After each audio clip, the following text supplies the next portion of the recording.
হরে কৃষ্ণ। উপবীত ত্রিবেদীয় দ্বিজাতিগণ পবিত্র আসনে পূর্বমুখ বা পশ্চিম মুখে বসবেন। তারপর অন্ন স্পর্শ করে বলবেন, ওম অঢাকং নিত্যম অস্তু এতৎ। এরপর 3 ভাগ অন্ন ভূমিতে দেবেন এই মন্ত্র বলে, ওম ভুবপতয়ে স্বাহা, ওম ভুবনপতয়ে স্বাহা, ওম ভূতানাং পতয়ে স্বাহা। এরপর অল্প পরিমাণ অন্ন 5 ভাগে ভূমিতে রাখতে হবে এবং 1 গণ্ডূষ জল নিয়ে বলতে হবে, ওম নাগায় নমঃ, ওম কুরুমায় নমঃ, ওম কৃকরায় নমঃ, ওম ধনঞ্জয়ায় নমঃ, ওম দেবদত্তায় নমঃ। এই 5 মন্ত্রে প্রত্যেককে একটু একটু করে জল দিতে হবে।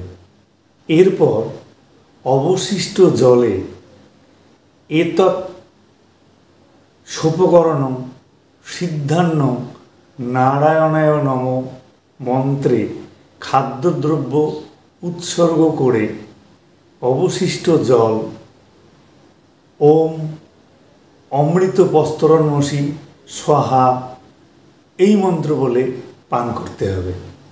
তারপর হাতের বাকি জলটুকু ভূমিতে ফেলতে হবে।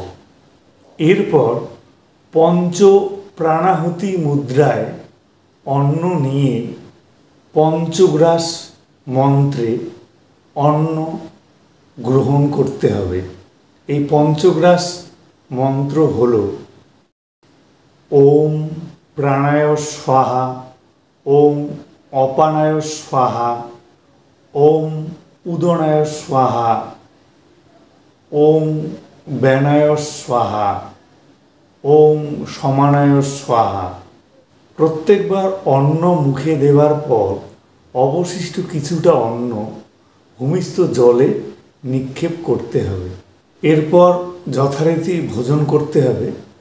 ভোজন শেষ হলে হাতে 1 গণ্ডূষ জল নিয়ে ওম অমৃত পিধানমসি স্বাহা এই মন্ত্র বলে জল পান করে পাত্র ত্যাগ করতে হবে। মনে রাখতে হবে, ভোজন শেষে পাত্রে অবশ্যই অবশিষ্ট ভাগ রাখতে হবে।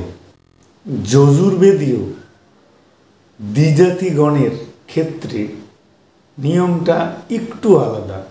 তারা ভূমিতে 7 ভাগে অন্ন রাখবেন। 1 গণ্ডূষ জল নিয়ে বলবেন, ওম ভূপতয়ে নমঃ, ওম ভুবপতয়ে নমঃ, ওম স্বপতয়ে নমঃ, ওম ভূর্ভুবস্বপতয়ে নমঃ,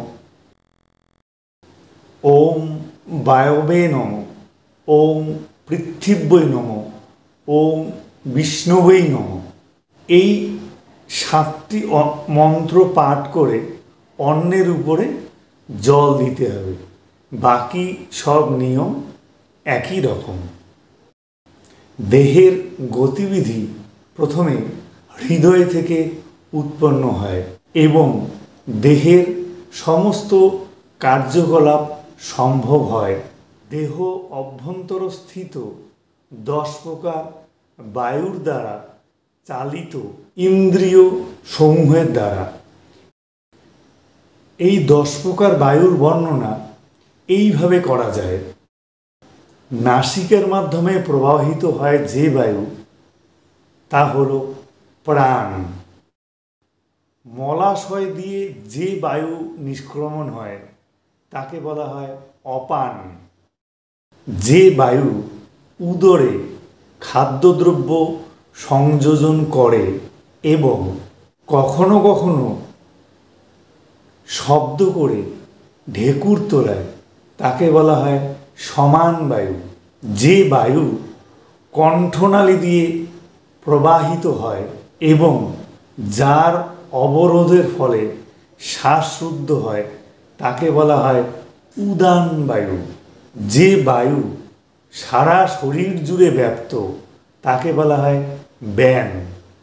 এই 5টি বায়ু থেকে আরও অন্য 5টি সূক্ষ্ম বায়ু রয়েছে। যে বায়ু চোখ মুখকে বিস্তার করতে সাহায্য করে তাকে বলা হয় নাগ। যে বায়ু ক্ষুধা বৃদ্ধি করে তাকে বলা হয় ক্রিকর। যে বায়ু সংকোচনে সাহায্য করে তাকে বলা হয় কূর্ম।